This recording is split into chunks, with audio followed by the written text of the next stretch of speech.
Introduction to Ludwig Wittgenstein. One of the philosophers who can help us with problems of communication is Ludwig Wittgenstein.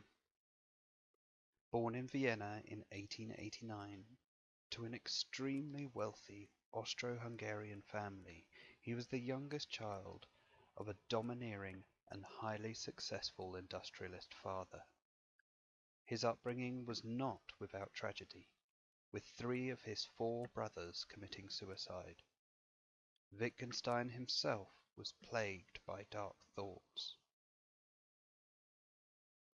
He initially studied engineering, but became increasingly interested in philosophy, so changed from Manchester to Cambridge, where he worked at Trinity College with Bertrand Russell. However, he didn't stay at Trinity throughout his career.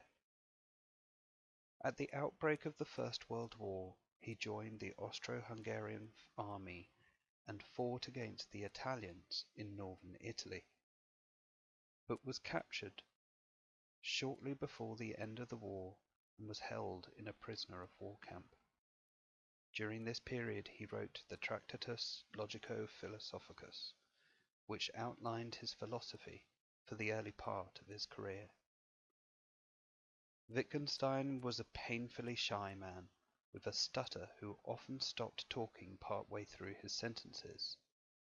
Despite this, or maybe because of this, he became obsessed with problems of clear communication and the limits of language. In the Tractatus, he argued that many of the problems of philosophy were actually problems of language. What we need to do is look at the logical relationship between what we say and how that relates to the world around us. He suggested that only propositions that describe the world as it is, or as it could be, make sense, whilst many philosophical and metaphysical statements refer to things that aren't possible to describe, or make false or meaningless conclusions. Wittgenstein thought these statements were either senseless or, even worse, nonsense.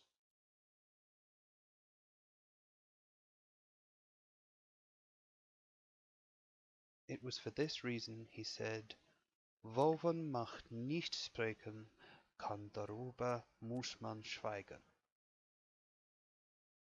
Logical positivists like A.J. Ayer took this to mean that he shouldn't speak about any metaphysics, but Wittgenstein disagreed.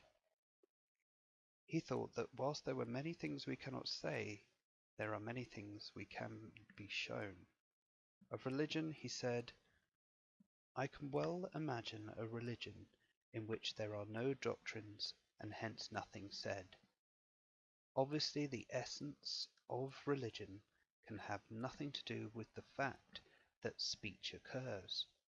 Or rather, if speech does occur, this is a component of religious behavior and not a theory. Therefore nothing turns on whether the words are true, false, or nonsensical.